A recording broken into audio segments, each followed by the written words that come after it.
नमस्कार मित्रों, एक बार फिर आपका स्वागत है एसपीबी न्यूज़ में। आज हम फिर एक नई स्टोरी के साथ इस एपिसोड में आए हैं।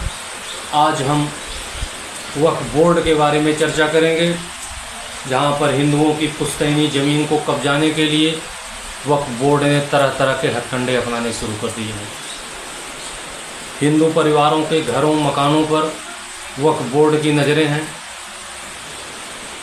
प्राचीन धार्मिक स्थलों तक वक्फ बोर्ड दावा ठोक दे रहा है, और वक्फ बोर्ड जिन संपत्तियों पर दावा ठोक देता है सारे साक्ष्य आपके पास हों, लेकिन आप तब तक उस पर काबिज नहीं हो सकते। वक्फ बोर्ड पास रहेगी जब तक आप स्वयं साबित नहीं करेंगे। इसके लिए वक्फ बोर्ड को कुछ करने की आवश्यकता नहीं है। ज़मीन आपकी, दावा सिर्फ वो ठोकेगा, सारे साक्ष्य आपको देने हैं। आखिर इस ढंग से वक्फ बोर्ड कानून बनाने की आवश्यकता क्या थी? वक्फ बोर्ड को इतनी असीमित पावर दिया किसने? आपकी जानकारी के लिए बता दें कि ये कांग्रेस के सरकारों ने इसको सिंचित और पोषित किया। 1959 में कांग्रेस सरकार द्वारा वक्फ बोर्ड बिल लाया गया। इसमें ये आधार दिया गया कि जो मुसलमान भारत को छोड़ के पाकिस्तान में चले गए हैं, उनकी संपत्ति पर किसी और को कब्जा न दे करके वो मुसलमानों के लिए दिया जाए। उसके लिए एक वक्फ बोर्ड का गठन कर दिया गया। समय समय पर इसमें असीमित पावर देते रहे। 2013 में यूपीए की सरकार ने इसे और कठोर कानून बना करके इसे असीमित पावर दे दिया।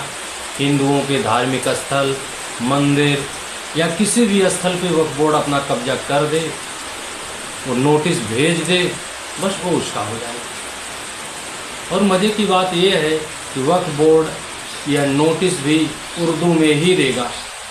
आप मांग करेंगे इसको हिंदू में दिया जाए, यह भी वो अस्वीकार कर देगा। इस ढंग से वक्फ बोर्ड के जरिए गजवाए हिंद बनाने का जो प्रयास कांग्रेस की पूर्ववर्ती सरकारें, यूपीए की सरकारें करती रही, आज एनडीए गठबंधन द्वारा भी हमको जाति जाति में उलझाया जा रहा है, और वक्फ बोर्ड और उसको असीमित पावर दे करके हमारी संपत्तियों पर कब्जा किया जा रहा है। ऐसे ही एक मामला जब आज बिहार में जातीय जनगणना को लेकर के हल्ला मचा हुआ है। राहुल गांधी बार बार हर मंचों से ये चुनौती देते हैं कि जातीय जनगणना करवा कर रहेंगे। यहाँ जातियों में उलझा करके हिंदुओं के घरों और मकानों को कब्जा करवाया जा रहा है।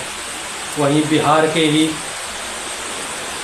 राजधानी पटना से पास फतुहा के पास गोविंदपुर गांव है, जहाँ लगभग 95% हिंदू निवास करते हैं।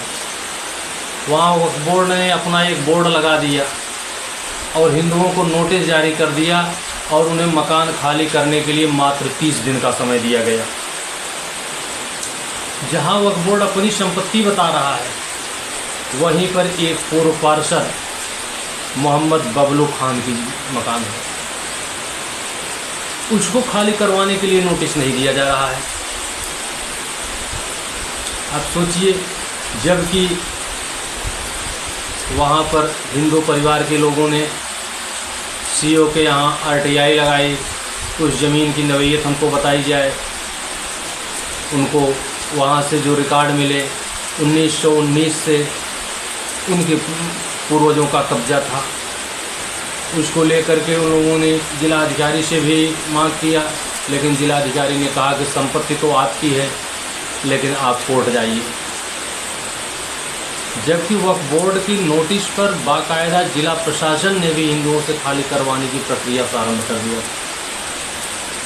हिंदू परिवारों ने हाई कोर्ट में शरण ली। हाई कोर्ट ने वक्फ बोर्ड से कहा कि इनके पास पर्याप्त साक्ष्य हैं, अगर आप इस ज़मीन पे अपना कब्जा बता रहे हैं तो आपको भी साक्ष्य देना पड़ेगा। वक्फ बोर्ड कोई साक्ष्य नहीं दे सका। हाई कोर्ट ने उनकी नोटिस पर रोक लगा दिया और हिंदुओं को आश्वस्त किया कि आपको मकान खाली करने की आवश्यकता नहीं है।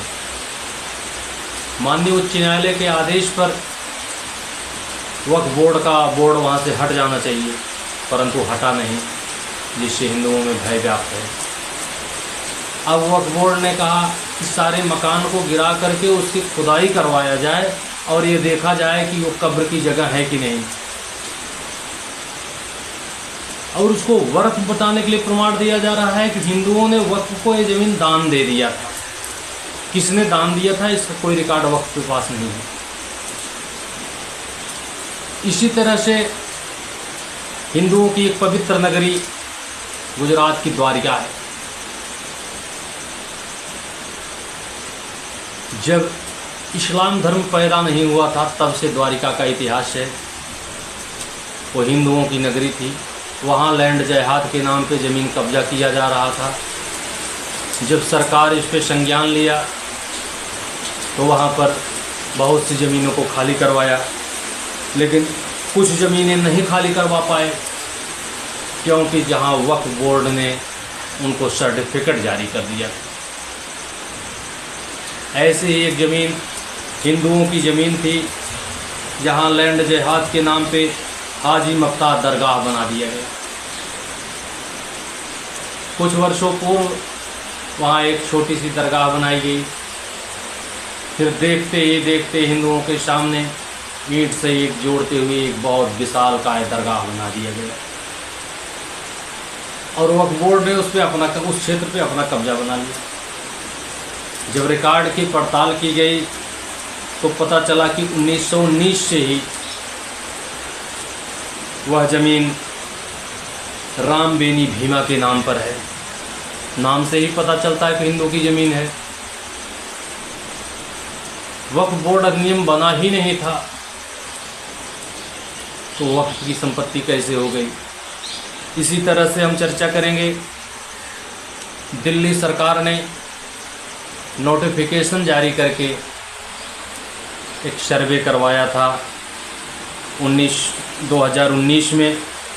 सरकार के 2 गजटिफिकेशन के बाद अल्पसंख्यक आयोग ने एक रिपोर्ट प्रस्तुत किया। उस रिपोर्ट में पेज संख्या 35 पर मंदिर वक्फ की ज़मीन पे कई अवैध मंदिर और शमशान बनने का जिक्र किया गया, जबकि वहाँ पर कुछ मंदिर इतने प्राचीन हैं कि जब मोहम्मद साहब का जन्म ही नहीं हुआ, उन प्राचीन मंदिरों पे कैसे वक्फ की संपत्ति हो सकती है।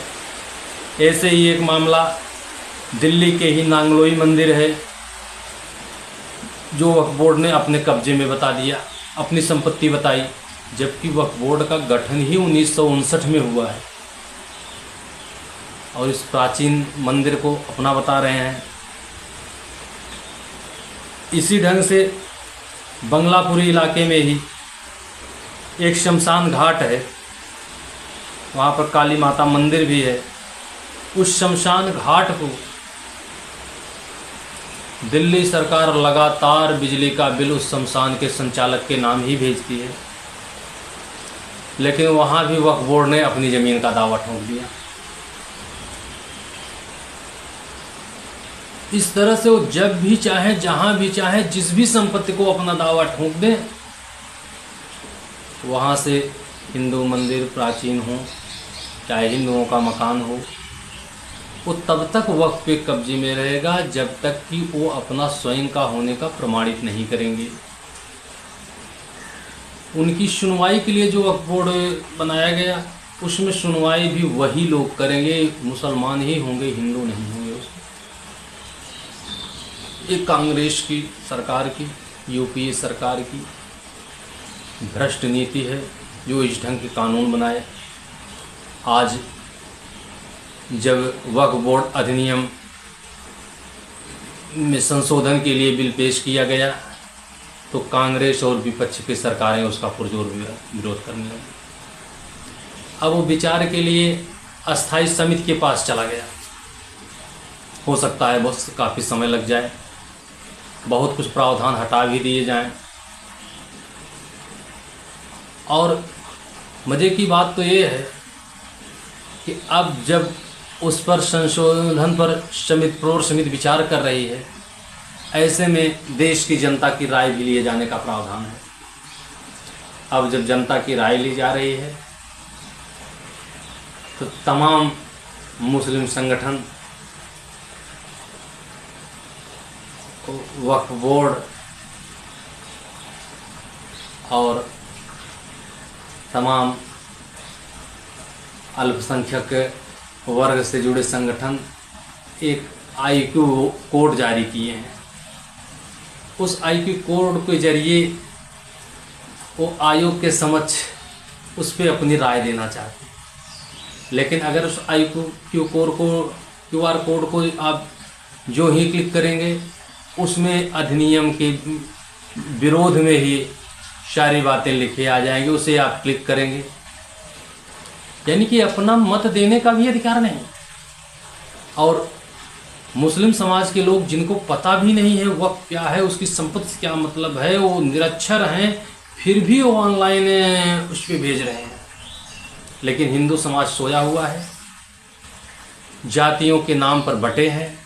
विपक्ष पार्टियां जाति जाति का खेल करके सबको उलझाए रखना चाहती है और हिंदू परिवार के मकानों, घरों और मंदिरों पर वक्फ बोर्ड कब्जा करता जा रहा है। आपको ये जानकर आश्चर्य होगा कि पिछले 76 सालों में वक्फ बोर्ड की संपत्ति में 1700% का इजाफा हुआ है, जबकि सेना की जमीन में मात्र 31% का इजाफा हुआ है। आप यह भी जानते होंगे कि देश में सेना और रेलवे के बाद सबसे ज़्यादा संपत्ति अगर किसी के पास है तो वक्फ बोर्ड के पास है। उनको अधिकार देने के लिए मुसलमानों की संपत्तियां छोड़कर चले गए थे पाकिस्तान में, उसके लिए वक्फ बोर्ड अधिनियम बना दिया जाता है। हिंदुओं को उनको घर से निकाल के बेघर कर दिया जाता है इसी भारत देश में आज़ादी के बाद। और उनके घर को कब्जा करने के लिए कोई सनातन बोर्ड नहीं बनाया जाता। उनको उनके घरों को कब्जा करने के लिए पुनः मुसलमानों को बिना मूल्य देने के लिए रोशनी एक्ट जैसा एक्ट लाया जाता है। और ये सारी पार्टियां उस एक्ट का भी समर्थन करती हैं, और जब 370 कश्मीर से हटता है तो उसका भी समर्थन करती है। आज मित्रों, आज आवश्यकता है हमें सावधान और सचेत होने की, इनके षड्यंत्रों से बचने की, आपस में जातियों में न बंट करके अपनी सुरक्षा के लिए सामने आने की आवश्यकता है।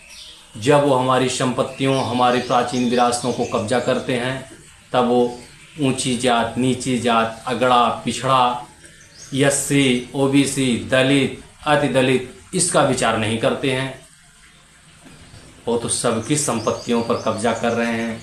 इसलिए हम सबको एक होकर के अपनी संपत्ति, अपनी संविधान, अपना सनातन, अपनी संस्कृति, अपना देश, इसे सुरक्षित करने के लिए एकजुट होने की आवश्यकता है।